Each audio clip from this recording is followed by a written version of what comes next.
Kita buka dalam kitab Galatia pasal 1 ayat yang 10 sampai dengan 24. Kita lanjutkan pembahasan kitab Galatia.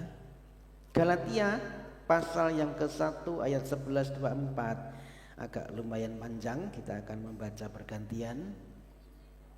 Saudara, kitab Galatia pasal 1 ayat 11 sampai dengan 24. Kita akan membaca, saya ayat 11, Bapak Ibu Saudara ayat 12, demikian seterusnya sampai ayat yang ke-24. Menjadi landasan perenungan kita hari ini. Sudah ketemu? Galatia pasal 11 ayat 1 sampai dengan yang ke-24. Katakan amin. Ya. Galatia pasal 1 11-24, begini firman Tuhan. Ayat 11, bagaimana Paulus menjadi rasul, judul perikopnya, sebab aku menegaskan kepadamu, saudara-saudaraku, bahwa Injil yang kuberitakan itu bukanlah Injil manusia. 12,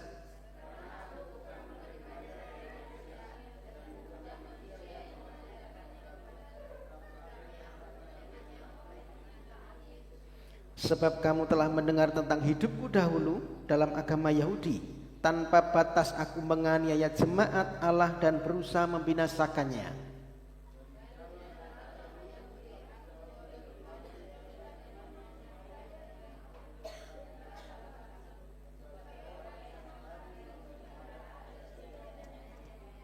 Tetapi waktu Ia yang telah memilih aku sejak kandungan ibuku dan memanggil aku oleh kasih karunia-Nya,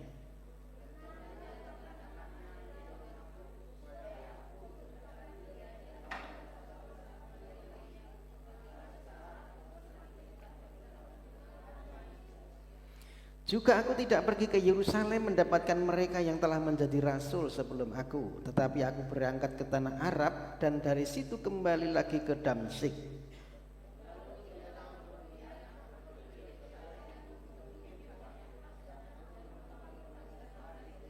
Tetapi aku tidak melihat seorang pun dari rasul-rasul yang lain kecuali Yakobus, saudara Tuhan Yesus.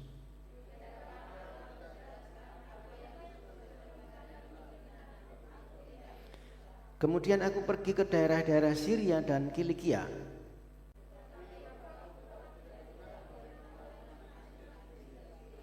Mereka hanya mendengar bahwa Ia yang dahulu menganiaya mereka sekarang memberitakan iman yang pernah hendak dibinasakannya. 24 bersama-sama 23, dan mereka memuliakan Allah karena aku. Demikian firman Tuhan. Yang berbahagia yang merenungkan dan melakukan dalam hidupnya sehari-hari. Amin. Saudara, gainnya dikecilin, Jo. Ya, virusnya, gainnya atau mungkin height-nya dikecilin. Saudara, apa yang kita baca ini Paulus sedang menyaksikan hidupnya, saudara. Jadi dia sedang menceritakan kisah hidupnya, bagaimana dia bertobat dan menjadi pemberita Injil. Bagaimana juga dia menerima pewahyuan dari Yesus Kristus sendiri, sehingga hidupnya diubahkan dari dulu orang yang mau membinasakan umat Tuhan, sekarang dipakai menjadi pemberita Injil. Intinya begitu, saudara. Nah, Bapak Ibu, banyak orang ketika kita melihat di dalam satu kesaksian, bagaimana dia bertobat, banyak orang menyaksikan hidupnya setelah bertobat. Bagaimana pengalaman hidupnya dari dulu yang tidak baik, akhirnya sekarang bertobat, dipakai Tuhan. Menjadi satu kesaksian yang menguatkan iman kita. Nah, saudara, tidak ada yang salah dengan kesaksian pribadi seseorang, saudara. Ya, ketika seorang bersaksi bagaimana hidupnya diubahkan oleh Tuhan, ini tidak ada yang salah. Justru ini menjadi satu bukti bahwa kuasa Injil itu sanggup mengubahkan hidup seseorang. Amin. Namun, saudara, yang namanya pengalaman pribadi ini tentunya berbeda. Sudut pandangnya, bagaimana cara memandangnya berbeda antara satu orang dengan yang lain. Tidak bisa dipaksakan menjadi satu doktrin. Pengalaman pribadi ini kalau kita tidak sertai dengan Injil yang sesungguhnya, pengenalan Injil yang sejati, maka pengalaman pribadi bisa memunculkan yang namanya pandangan pribadi. Dan pandangan pribadi ini kalau belum berakar kuat di dalam Injil bisa-bisa salah. Menjadi satu doktrin yang dipaksakan. Ini loh pengalamanku, kamu juga harus mengikuti. Gitu ya saudara. Menjadi satu yang salah. Makanya saudara, kitab Galatia yang barusan kita baca, Rasul Paulus memberikan satu pelajaran bahwa ternyata pengalaman pribadi ini dalam bahasanya pengalaman subjektif saudara ya, dalam bahasa kerennya ya, pengalaman pribadi itu tidak cukup. Dibutuhkan sesuatu yang lebih real, sesuatu yang lebih nyata, yang objektif, yang bisa diuji berdasarkan fakta, data, realita, ada buktinya. Ini yang dikerjakan Paulus dalam bacaan tadi. Jadi Bapak Ibu, untuk meneguhkan iman kita, pondasi iman kita itu kita dibutuhkan bukan hanya sekedar kesaksian pribadi atau selera atau perasaan pribadi, pendapat pribadi, bukan, tetapi kita perlu dasar Injil yang kuat, Injil yang sejati, yang datangnya dari Kristus. Amin. Yang datangnya itu dari Allah, bukan dari manusia.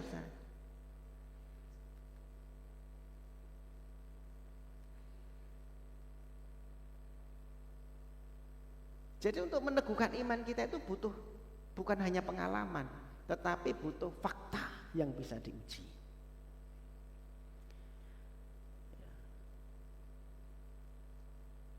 Hari ini kita akan belajar 3 hal. Yang pertama, Injil sejati bukan dari manusia. Yang kedua, bahwa Injil sejati itu mengubahkan hidup kita. Yang ketiga, bahwa Injil sejati itu membawa kemuliaan bagi nama Tuhan. Kita akan belajar satu persatu. Amin. Yang siap lambaikan tangan untuk belajar. Amin. Ya, haleluya. Yang pertama, Injil sejati bukan dari manusia. Ayat yang ke-11 12, sebab aku menegaskan kepadamu saudara-saudara bahwa Injil yang kuberitakan itu bukan Injil manusia, karena aku bukan menerimanya dari manusia dan bukan manusia yang mengajarkannya kepadaku, tetapi aku menerimanya oleh penyataan Yesus Kristus. Jadi begini saudara, rupanya saya memberikan satu narasi dulu. Ketika Paulus menyebarkan pemberitaan Injil di Galatia, nah di Galatia ini ada orang-orang golongan orang-orang Yudais, pengajar-pengajar Yudaisme ya, agama Yudais, dia menuduh Paulus. Jadi Paulus ini dituduh begini, Paulus itu Injilnya tidak benar. Itu Injilnya jiplak dari para rasul, dari murid-murid Yesus yang dulu, sehingga Injil ini bukan Injil yang orisinal, yang asli, bukan ini Injil, bukan Injil yang otentik, ini Injil palsu. Justru Paulus dituduh begitu saudara waktu itu. Maka ketika dia dituduh begini, dia harus membuktikan tuduhannya bahwa ini enggak benar, tuduhannya ini enggak benar. Dia menolak tuduhan itu dengan tegas bahwa Injil yang kuberitakan bukan dari manusia. Aku tidak menerima dari manusia, melainkan ini pewahyuan dari Tuhan Yesus. Aku menerima sendiri dari Tuhan Yesus Kristus. Aku enggak belajar sama orang, bukan hanya sekedar belajar dari para rasul, enggak. Dia nanti memberikan argumen, saudara. Jadi kata menerima di sini dia mengacu kepada bahwa dia menerima sendiri dari pewahyuan dari Yesus Kristus. Di mana dia menerimanya? Tadi di dalam bacaan ayat 17 tadi berkata, aku tidak pergi ke Yerusalem. Aku tuh tidak ke Yerusalem. Setelah aku bertobat ketemu dengan Tuhan, aku tidak di Yerusalem. Aku pergi ke tanah Arab. Ayat 17 tadi begitu ya. Jadi Arab itu bukan Arab modern sekarang. Arab pada waktu itu tanah Palestina, saudara ya. Aku justru ke Arab. Aku tidak ke Yerusalem mendapatkan para murid-murid Kristus itu ya, seperti Petrus, Yohanes, Yakobus. Enggak. Aku enggak ketemu dengan mereka. Aku justru ke Arab dan aku mendapatkan pewahyuan itu di Arab. Selama berapa? 3 tahun tadi ya yang kita baca. 3 tahun Jadi ini para murid ini kan diasuh oleh Tuhan Yesus juga 3 tahun, 3,5 tahun ya. Jadi Paulus sendiri juga dia mendapat pewahyuan di tanah Arab ini 3 tahun tadi disebutkan. Jadi paralel dengan pengasuhan Tuhan Yesus kepada para murid. Nah cuma pertanyaan kan begini, Injil yang diterima Paulus ini bisa dipercaya enggak?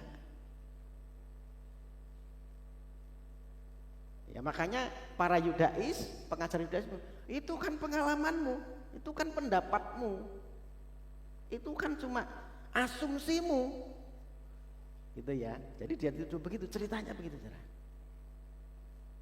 Mana buktinya kalau Injil yang kamu terima itu Injil yang otentik dari Yesus? Nah saudara, kalau begitu kan kita sesuatu yang itu subjektif ya, tidak ada bukti.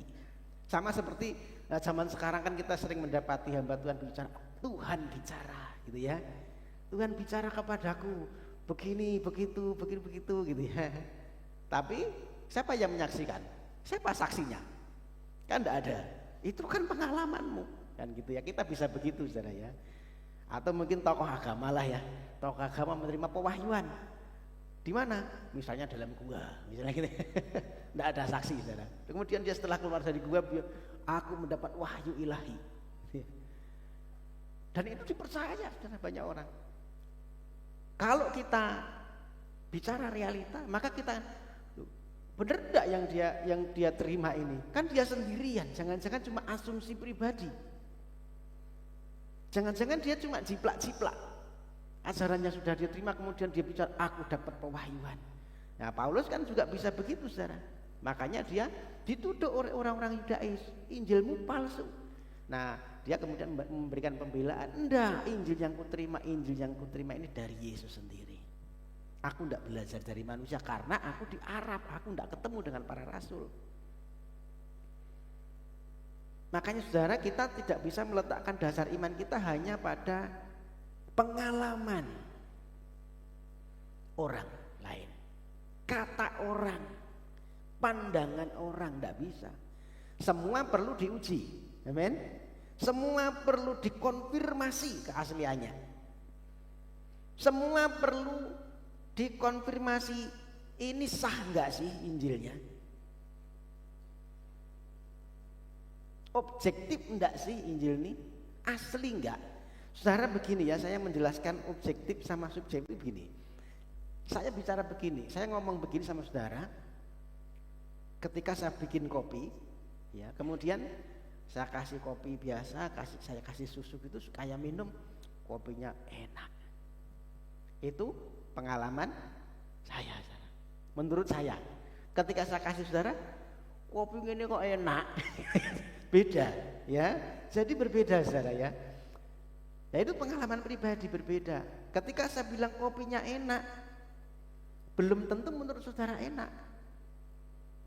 Mungkin pahit, atau mungkin kemanisan, atau mungkin kopinya kurang terasa gitu ya, beda. Tapi menurut saya enak, karena itu pengalaman pribadi saya, menurut pandangan saya. Bagaimana ini bisa, kopi ini benar-benar bisa dibuktikan yang saya minum ini benar-benar kopi yang enak? Caranya bagaimana saudara? Sehingga saudara percaya. Saya akan undang ahli perkopian gitu ya. Saya undang ahli perkopian. Kemudian didatangkan ahlinya ini. Ahli kan punya alat uji saudara. Dia punya standarnya, dia punya data pendukungnya. Saudara. Kemudian ketika didatangkan ahli, ada alat ukurnya. Keasamannya seperti apa sih? Kadar kafeinnya berapa? Misalnya kadar kafeinnya 1,2%. Oh ini masuk kategori kopi yang enak misalnya ya. Kemudian tingkat keasamannya berapa? Misalnya kopi yang enak itu tingkat keasamannya 10%. Oh ini benar kopi yang enak memang ya. Terus kemudian diadakan skor ya. 80, kalau 85 ke atas itu berarti kopi enak. Jadi dia diuji dengan Asosiasi Kopi Internasional misalnya ya, diuji. Ketika 85% bilang ini memang kopi enak, kemudian dia adakan riset lagi, 10 orang dipanggil, Coba rasakan kopi ini. 9 ngomong enak, yang satu ngomong enggak enak gitu ya. Jadi kesimpulannya ini memang benar kopi yang enak. Oh, diputuskan kopi yang diminum Pak Budi itu memang kopi enak. Sesuatu yang dari pendapat saya menjadi sesuatu yang bisa diuji, saudara. Real, ternyata memang enak. Nah, Paulus juga membuktikan begitu, saudara, dalam bacaan tadi. Ayat yang ke-18, 19 begini, lalu 3 tahun kemudian aku pergi ke Yerusalem untuk mengunjungi Kefas dan aku menumpang 15 hari di rumahnya, tetapi aku tidak melihat seorang pun dari para rasul yang lain kecuali Yakobus, saudara Tuhan Yesus. Jadi Tuhan Yesus itu punya saudara. Yakobus ini adiknya, saudara. Adiknya Tuhan Yesus. Setelah 3 tahun mendapat pewahyuan di Arab, kemudian Paulus ini kembali ke Yerusalem, ketemu dengan Kefas. Kefas itu Petrus, saudara ya, kepalanya para murid. Petrus yang pernah menyangkal 3 kali itu ya. Dia ketemu dengan Petrus, tapi cuma 15 hari. Ini membuktikan enggak mungkin aku belajar 15 hari dengan Petrus, belajar Injil cuma 15 hari, enggak mungkin.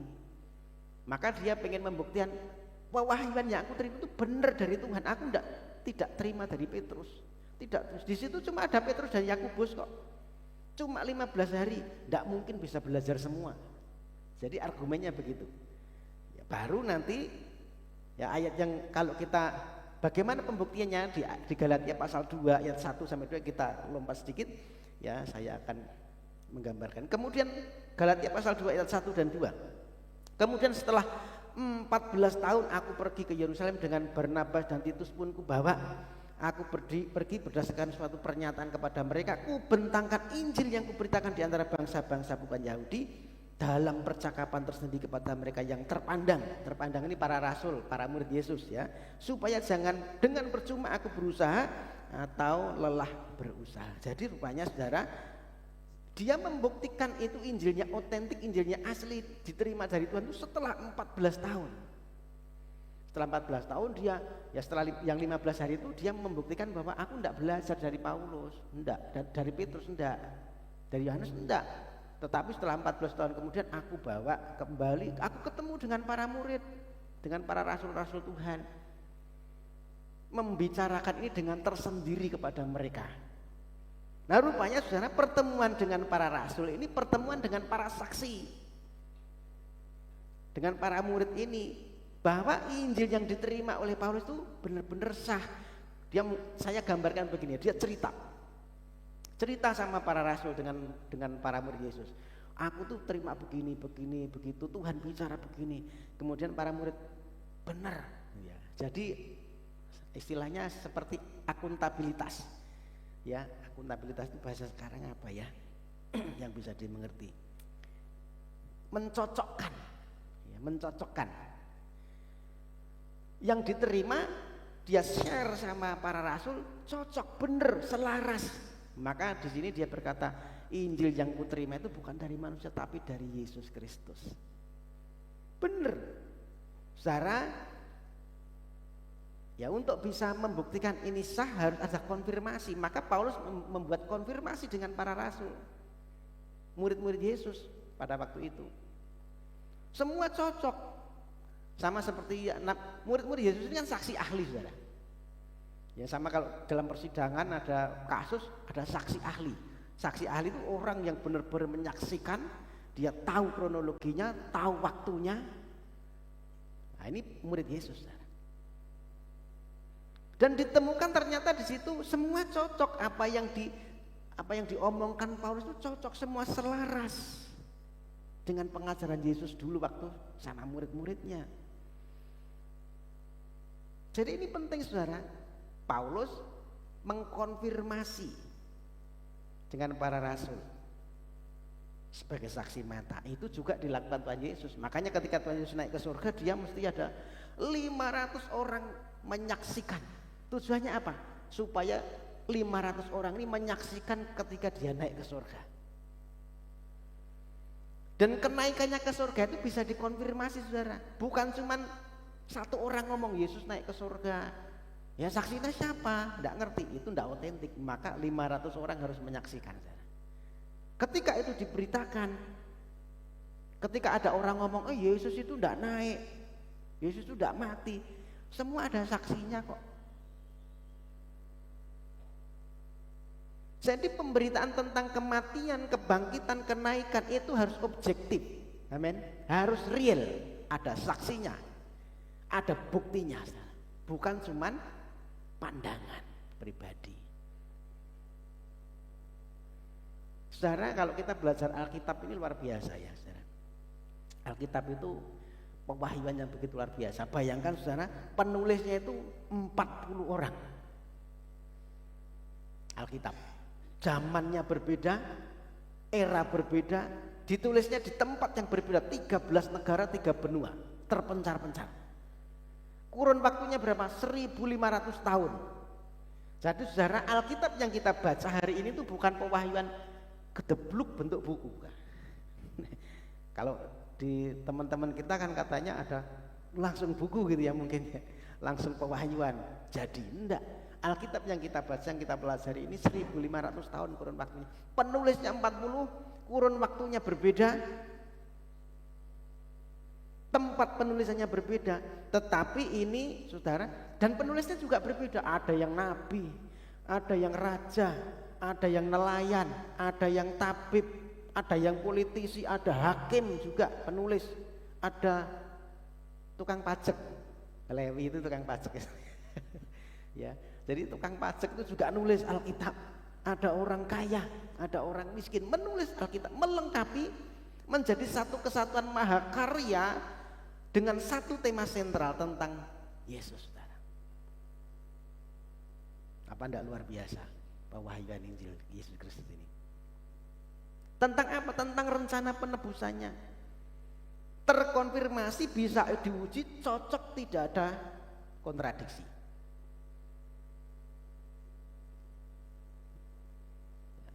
1500 tahun semua bisa cocok, bisa klop. Artinya ini benar-benar satu pewahyuan yang luar biasa, saudara. Dan arahnya itu semua bicara tentang Yesus. Loh kok bisa Pak? Perjanjian lama kan tidak ada Yesus. Saudara, perjanjian lama itu menubuatkan tentang Yesus. Perjanjian lama itu adalah perjanjian baru yang belum tergenapi. Tetapi perjanjian baru ini perjanjian lama yang sudah digenapi. Semua arahnya ke Yesus. Dalam setiap kitab yang kita baca dalam perjanjian lama selalu ada Yesus di situ, tapi memang tidak terbuka. Yesus di dalam perjanjian lama ada, saudara. Bagaimana kalau kita belajar misalnya ketika Abraham mengorbankan anaknya, itu ada Yesus di situ. Gambaran tentang Yesus di situ. Jadi saudara, arahnya kepada Yesus.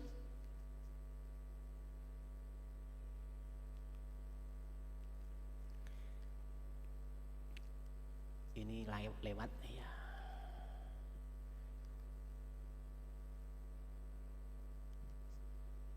Karena waktu ini juga lewat saja, bukan poin saya. Langsung kedua saja. Ya, yang kedua saja.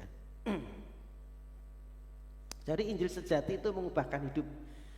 Ya, Injil yang sejati mengubahkan hidup kita. Yang pertama tadi bahwa Injil yang kita baca itu pewahyuan Tuhan Yesus. Amin. Yang kita baca ini pewahyuan. Maka tadi Paulus sudah memberikan satu konfirmasi. Semua klop. Tidak ada kontradiksi di dalamnya. Kalau ada kontradiksi itu hanya masalah latar belakang dan cara pandang penulis, saudara. Saling melengkapi. Jadi ketika saudara mungkin ada teman ini dengan ini kok beda, gitu ya. Di Injil di kitab ini dengan di kitab ini kok beda. Ya itu cuma cara pandang penulis, latar belakang penulis, saudara, bisa dijelaskan. Ya. Tidak ada kontradiksi. Dan Alkitab dalam bahasa aslinya itu selalu benar. Kalau ada penerjemahan yang kurang tepat itu karena faktor bahasa. Bahasa misalnya aslinya bahasa Batak diterjemahkan bahasa Jawa ya mungkin nggak pas-pas banget gitu ya Pak ya. Ada sedikit lah mungkin yang kurang pas. Ya. Begitu saudara. Jadi dalam bahasa aslinya selalu benar. Itu yang kita yakini. Injil sejati mengubahkan hidup ayat yang ke-23. 16 sampai 13 dan 23 saja. 23 saja. Mereka hanya mendengar bahwa ia yang dahulu menganiaya mereka sekarang memberitakan iman yang pernah hendak dibinasakan. Jadi saudara, orang-orang mendengar Paulus ini dulu yang hendak membinasakan orang-orang Kristen pengikut Kristus sekarang bertobat. Dulu yang menganiaya mereka sekarang justru memberitakan iman yang pernah hendak dibinasakan. Jadi saudara, Paulus di sini mengakui masa lalunya. Ia menganiaya jemaat dan berusaha membinasakan pengikut Kristus. Ingat kisahnya Saulus ya? Kok Saulus? Stefanus maksud saya. Stefanus dirajam batu. Aktornya yang di balik semua itu siapa? Paulus, saudara.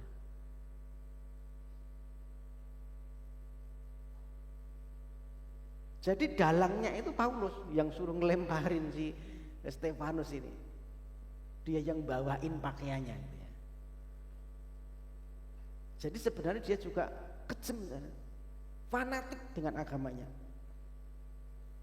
Hidupnya itu ditandai dengan kekerasan, dengan kesombongan, kebutaan rohani. Nah saudara, Paulus ini akhirnya menjadi bukti nyata bahwa agama itu kalau tanpa Kristus keras dan brutal. Dunia gitu ya, kita melihat ya. Dunia menyaksikan agama itu kalau tanpa Kristus jadi agama yang brutal, keras. Dan itu yang kita lihat secara hari-hari ini. Merusak, membunuh. Dan itu mengira dia sedang berbuat bakti. Alkitab sudah menulis. Makanya tidak heran ada persekusi, penolakan. Jadi agama kalau tidak ada Kristus di dalamnya pasti jadi agama yang brutal, agama yang keras, seperti keledai liar. Paulus menjadi bukti. Paulus itu juga begitu, saudara. Waktu dia belum ketemu dengan Kristus, dia begitu bersikukuh dengan agamanya, agama Yahudi pada ya. Dan siapapun pengikut Kristus tidak dibinasakan waktu itu. Penjarakan, binasakan, jangan sampai berkembang. Itu bukti Paulus itu begitu sebelum dia bertobat. Tetapi ketika dia ketemu dengan Injil, hidupnya berubah. Amin. Makanya ayat 23, 24 itu memberikan satu penegasan. Jemaat itu bersaksi, ia dulu menganiaya kita, sekarang memberitakan iman yang dulu tidak dibinasakan. Dari penganiaya menjadi pemberita Injil, dari musuh Kristus menjadi utusan Kristus. Jadi saudara, ini bukan hanya perubahan dari luar, tetapi satu perubahan yang muncul dari dalam.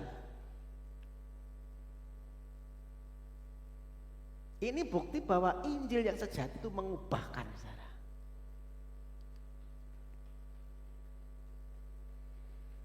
Jadi Injil ini bukan teori. Makanya Roma pasal 1 ayat 16 itu, Injil itu kekuatan Allah yang menyelamatkan dan mengubahkan semua orang. Punya kuasa, saudara. Dan pertobatan sejati itu tandanya apa? Selalu ada perubahan nyata. Amin.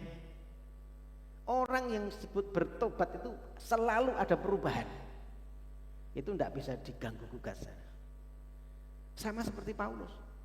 Ketika dia ketemu dengan Kristus, dia mendapatkan Injil yang sejati, pewahyuan yang sejati, hidupnya diubahkan. Makanya Paulus ini menjadi contoh, menjadi satu pola dalam hidup kita. Semua orang yang sungguh-sungguh mengalami kuasa Injil pasti diubahkan. Amin.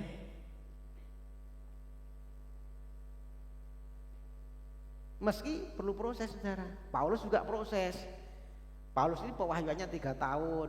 Kemudian 14 tahun dia baru berani menyatakan diri. Dia konfirmasi semua pewahyuan-pewahyuan itu yang diajarkan itu dengan para murid. Perlu waktu, saudara. Dan waktu setiap orang itu berbeda-beda. Makanya kita akan belajar bertumbuh. Amin. Katakan bertumbuh. Bertumbuh. Semua itu perlu proses, perlu waktu.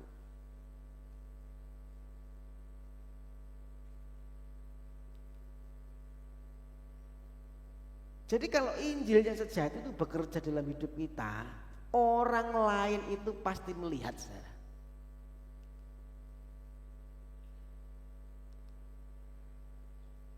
Bagaimana kita bicara, ya. Orang bisa melihat bagaimana kita bicara.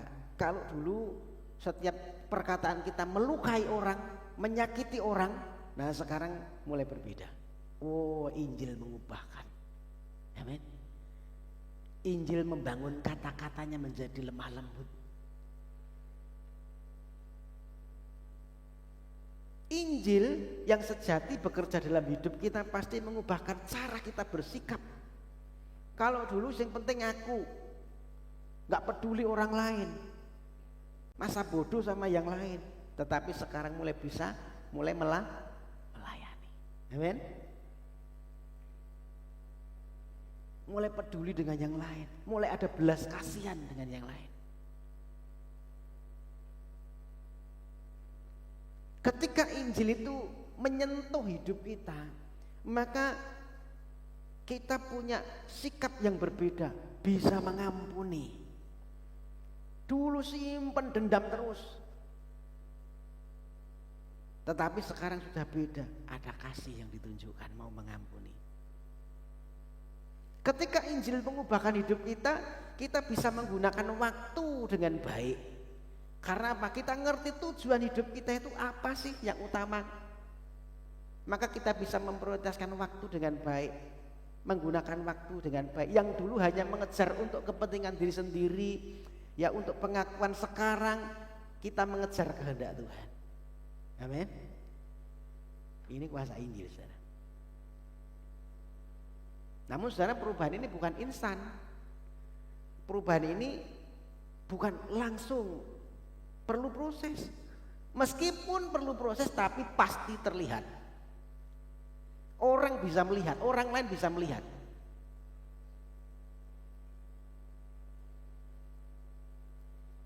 Pasti membalikkan arah hidup kita. Yang dulu bagi diri kita sendiri, sekarang hidupnya bagi Kristus. Maka firman Tuhan berkata, hidupku sekarang bukan aku lagi, tetapi Kristus yang di dalam.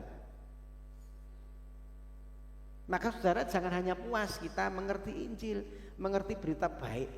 Ya itu dasarnya, kita mengerti dulu.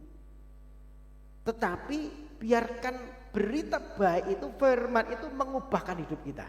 Amin.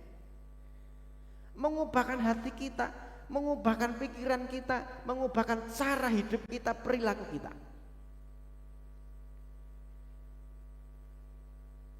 Dan orang lain bisa melihat, ya orang lain bisa menilai, wah dulu itu orangnya begini loh orang itu, tetapi sekarang sudah berbeda. Dia sekarang lebih penyabar. Dia sekarang kata-katanya penuh kasih, lemah lembut, tidak sama seperti dulu. Itu karena Kristus, saudara. Amin. Jadi Injil pasti mengubahkan. Kalau kita hidup di dalamnya, sungguh-sungguh hidup di dalamnya, pasti mengubahkan hidup kita. Sama seperti Paulus diubahkan.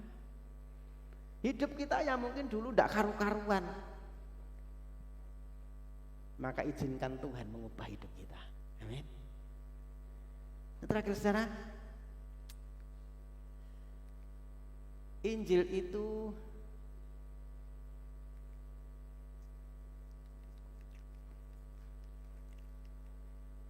membawa kemuliaan bagi Allah.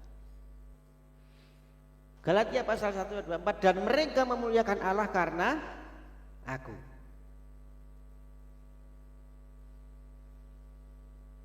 Jadi rupanya jemaat di Galatia ini mendengar, ia yang dahulu menganiaya kita sekarang memberitakan iman yang hendak dibinasakan. Tadi sudah kita baca. Perubahan hidup Paulus ini menjadi bukti nyata bahwa kuasa Injil itu mengubahkan. Dan ini akhirnya orang-orang tidak fokus kepada masa lalunya, tetapi fokusnya sekarang kepada pekerjaan Allah di dalam dirinya, di dalam diri Paulus. Sehingga reaksi orang-orang Mereka memuliakan Allah karena aku. Mereka memuliakan Allah karena Paulus, maksudnya. Karena Paulus yang diubahkan itu tadi, saudara. Artinya apa, saudara? Injil yang sejati itu tidak meninggikan manusianya, tetapi yang ditinggikan Allahnya. Amin. Yang ditinggikan itu Tuhan. Jadi tujuan akhir daripada Injil ini adalah kemuliaan Allah, saudara. Kesaksian hidup yang diubahkan oleh Tuhan ini menjadi alat penginjilan yang paling praktis. Bukan khotbahnya.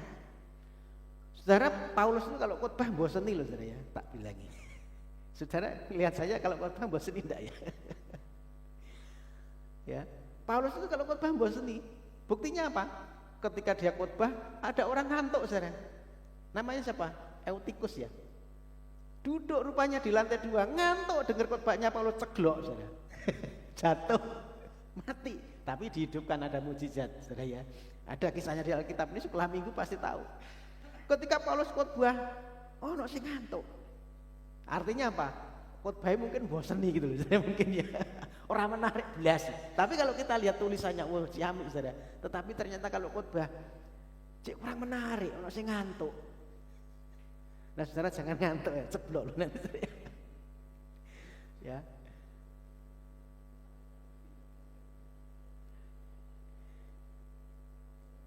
Jadi kesaksian hidup Paulus ini menjadi sarana penginjilan ternyata. Duduk khotbah, tapi hidupnya yang diubahkan itu loh, saudara. Ternyata perubahannya gini, ya. Maka saudara harus berubah. Amin. Menjadi satu kesaksian, saudara. Jadi jemaat di sana tidak hanya melihat Paulus dari kata-katanya, khotbahnya, enggak, tetapi dari perubahan yang nyata. Dan dari perubahan yang nyata itu tadi firman Tuhan berkata, ia memuliakan Allah. Orang lain bisa melihat perubahan itu dan memuliakan Allah. Jadi Bapak Ibu Saudara, hidup kita ini Alkitab yang terbuka. Amin. Yuk katakan kanan kiri, kamu Alkitab terbuka.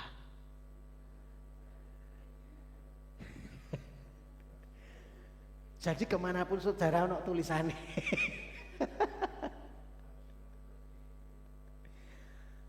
Ada firman. Sehingga orang bisa baca hidup saudara. Sebelum dia buka kitab suci, dia sudah bisa baca, saudara. Amin. Paling awal itu membaca kitab suci yang ada dalam hidupnya, saudara. Nah, maka ketika orang melihat, ini memang beda ini orang ini. Rahasianya apa sih? Rahasianya ikut Kristus gitu ya. Jadi ini kuasa Injil. Maka kita tidak boleh mencari pujian diri sendiri, saudara. Paulus ini kan tidak mencari pujian diri sendiri. Saat kita berubah, saat kita diberkati Tuhan, dipakai Tuhan, jangan yang diunggulkan aku kok, enggak ya, saudara. Kristus yang ditinggikan, amin. Setiap kesaksian kita itu harus menunjuk kepada Allah. Kalau ada orang berkata kamu hebat ya, wah kamu diberkati ya, maka jangan membanggakan diri. Kita harus jawab ini karena Kristus, amin, karena Yesus. Itu sama seperti kaca reflektor, saudara. Ya, reflektor ini tidak punya sumber cahaya sendiri, tetapi dia hanya satu benda kecil yang mungkin tidak diperhatikan. Tapi ketika ada cahaya yang mengenai dirinya, reflektor itu langsung memancarkan, memantulkan cahaya, sehingga ini bisa menyinari orang, bisa lihat jalan dengan jelas. Nah, itu fungsinya kita seperti itu. Jadi reflektornya Kristus. Hidup kita itu bukan sumber terang, tetapi ya kita ini tidak punya kemuliaan sendiri. Kita ini hanya memantulkan terang Kristus.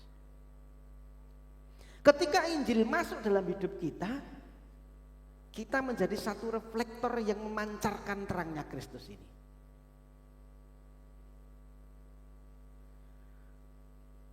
Kemudian yang dibaca siapa? Bukan reflektornya, tapi yang dipuji pasti terangnya. Wah, itu terangnya luar biasa.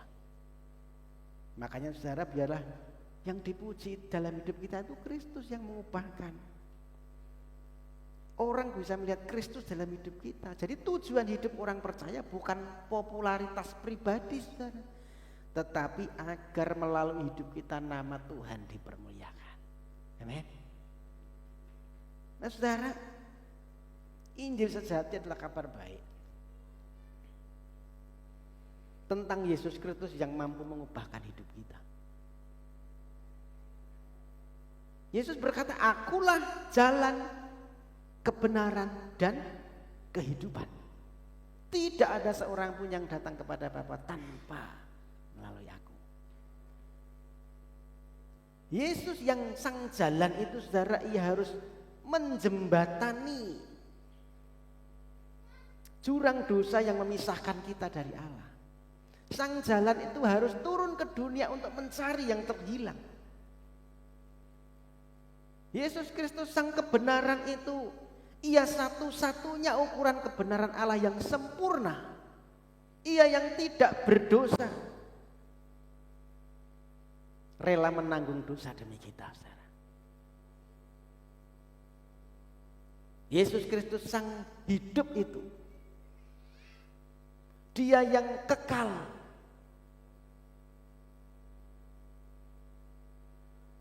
harus mati menanggung hukuman kita, saudara. Jadi saudaraku yang dikasihi Tuhan, mari kita respon terhadap Injil. Bukan hanya kita sekedar mengetahui dengan pikiran kita, tetapi mari kita mengalami perubahan hidup. Amin. Bukan hanya percaya di mulut, tetapi mari hidup kita itu diubahkan oleh kuasa Injil ini, saudara. Maka pertanyaan saudara, Pan Musik bisa maju ke depan.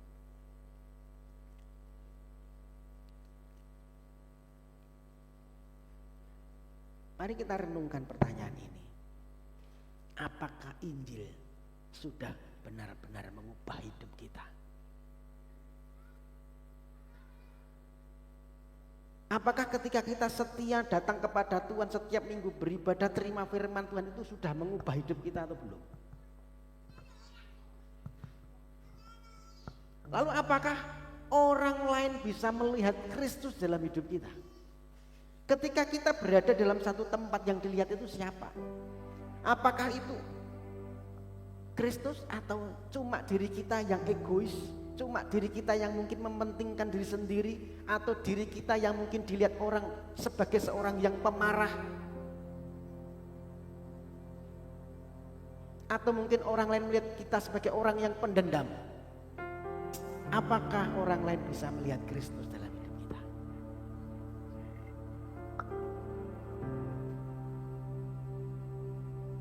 Dan saudara, apakah segala sesuatu yang kita kerjakan ini memuliakan nama Tuhan atau tidak?